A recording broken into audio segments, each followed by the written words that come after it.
and the race being repaired from Frozean. You can always tell a great Terran player from a mediocre Terran player. The later it gets in the game, if you see SCVs repairing in late game, that's when you know you're dealing with a great Terran player, but we're not in late game yet. We're still in mid game, and wow, a lot of wraiths. These wraiths could get rid of every single SCV at that natural expansion for Fantasy. And I think Fantasy is taking the inside 9 o'clock base now too, so that would be prime. That would be ripe for picking for these wraiths, and there are no turrets in here at all. So, wow, Frozean, I think he's going to get a lot of SCV kills coming in with cloaked wraiths.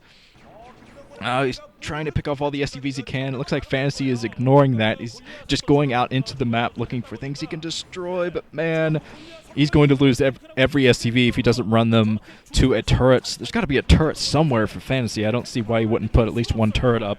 I guess he didn't scout the amount of starports that were out. He saw the 2, but I don't think he saw that third one since it's hidden behind the natural. But Fantasy has stopped his Wraith production. He's going to have to rely on those Goliaths and scan to get this done, coming in with a single Goliath. But this Wraith squad, this Wraith fleet, would be able to pick off that one Goliath if Frozean should come back in.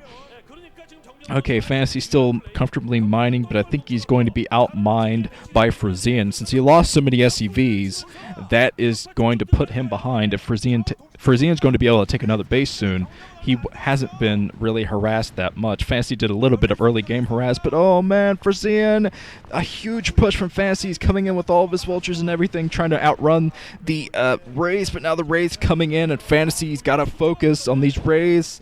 And all of his Goliaths go down. There are a couple of Goliaths coming in for Fantasy, and those 2 Goliaths might be able to get this done, but still, so many Wraiths, and Frozean is actually tackling the Goliath squad, so now Fantasy is in dire straits.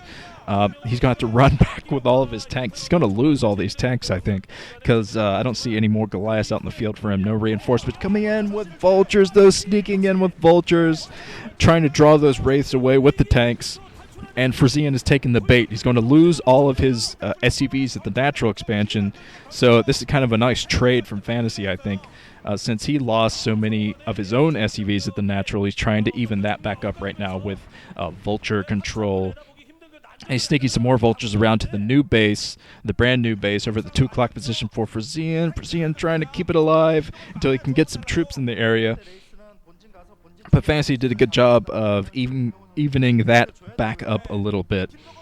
And if he keeps pumping Goliaths, he's going to be able to deal with these Wraiths, but still, he's got to get some troops out there, get the contain on Frozean so he can't expand anymore. But Frozean coming in, just picking out a single supply depot with the Wraiths, and I think, he needs to focus on those SCVs.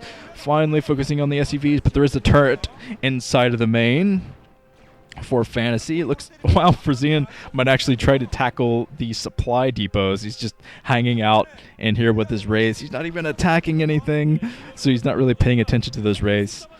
Oh, I see. He's just trying to camp out and kill the SCVs that try to go back to mine, just deny mining basically inside of the main, while he tries to take the middle of the map.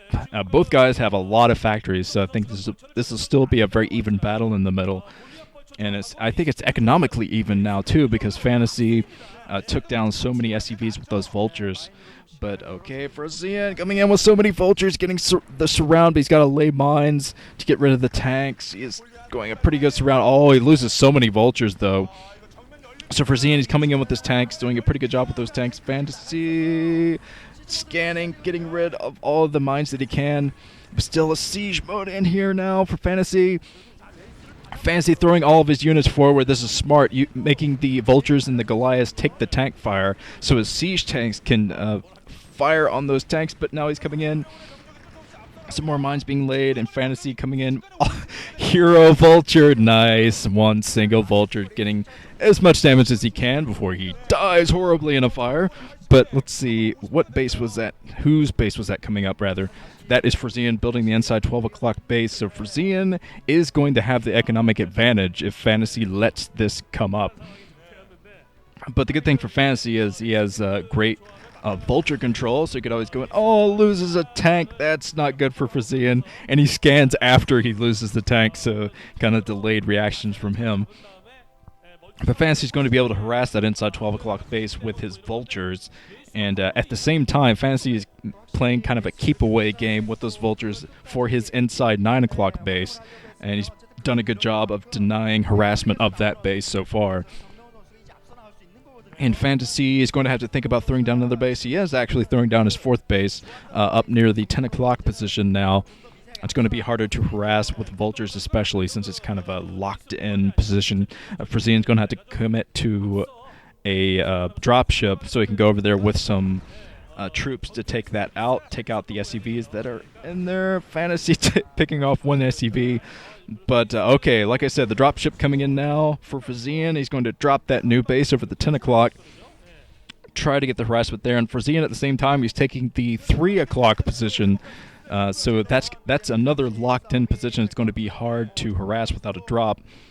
And Frozean coming in, another drop. Fantasy moving out with a huge troop. He has clumps of troops in a lot of different positions. I think he's trying to draw Frozean's attention to one side, make him throw all of his units somewhere, and then come up with his own units. Yeah, Fantasy, I think he's still working from an economic disadvantage, because Frozean is in here with his vultures. Might actually... Oh, there are 3 vultures in now for Fantasy, so he's going to be able to clean that up. In Fantasy, I think he's pumping dropships, and Frozean can afford a lot of dropships. He has 3 starports. If he puts another control tower on one, he'll be able to get lots and lots of dropships, get maybe a doom drop into the main, take out some buildings and supply depots. But Fantasy moving forward with a lot of troops. So Frozean, I think he's got to clump up his troops, get a nice Terran ball going to protect that inside 12 o'clock base, because he is expanding so much at this point. Frozean's going to be in a great position as long as he defends. So he's got to defend, got to find some way to defend against this. Fantasy throwing his vultures ahead, making his vultures draw the tank fire, laying mines all over the place, doing a nice job cleaning that up too. I don't think he lost any tanks in that engagement. So Fantasy's doing a great job. He's going to push the inside 12 o'clock, and that's not going to be good for Frozean. So he's got to run away, come in with some more tanks. And I'm surprised I haven't seen more tanks out in the field for Frozean. I mean, he had such a booming economy. Maybe he spent all of his minerals on those new bases at the 3 o'clock, and now the 5 o'clock down there, a new base coming up. Yeah, he's going to need a ton of troops to defend against this. I think Fantasy's going to come in with some reinforcements and try to end this game right now. Yeah, here come the reinforcements right now going down the other side of the map. And Fantasy is starting to take the control of the middle, I think. He has a very strong position with all of his tanks, especially denying that inside 12 o'clock like he is. Some excellent macro from him. And now he's pushing through. He's got to scan, though, make sure a mine doesn't drag into all of those troops. So Fantasy pushing through. He's doing a great job just whittling down the troop count. And Frozean, I think he's crumbling. I really think he should have way more tanks on the ground at this point, but I don't see them anywhere. He's kind of putting them in a line, defending as well as he can, but wow, so many troops out in the field for Fantasy. I'm not sure how Fantasy macroed all these troops up, but he has plenty of troops, way more troops than Frozean now. I think he's at 144 population over Frozean's 99. So even though Frozean has more bases up, he doesn't really have anything to protect those bases. So that is going to destroy his economic advantage if he can't find some way to defend against this. Fantasy, another huge cleanup of all the troops. And now Fantasy has the map control. Fantasy has control of the middle. He's going to be able to harass both of these new bases. Oh man, coming in with SCVs, tackling everything with SCVs, epically aggressive SCVs. But now Fantasy's moving up. He's going to scan some more to get rid of that mine threat from Frozean, but I'm really not sure what's happening with Frozean. Oh, the command center coming up at the 5 o'clock position. Frozean, GG, and Fantasy, very strong game from him. Fantasy was known for his TVT before he was known for anything else when he first burst into the scene in 2008, so definitely showing that there. So that's been Nuke, moving on to the second.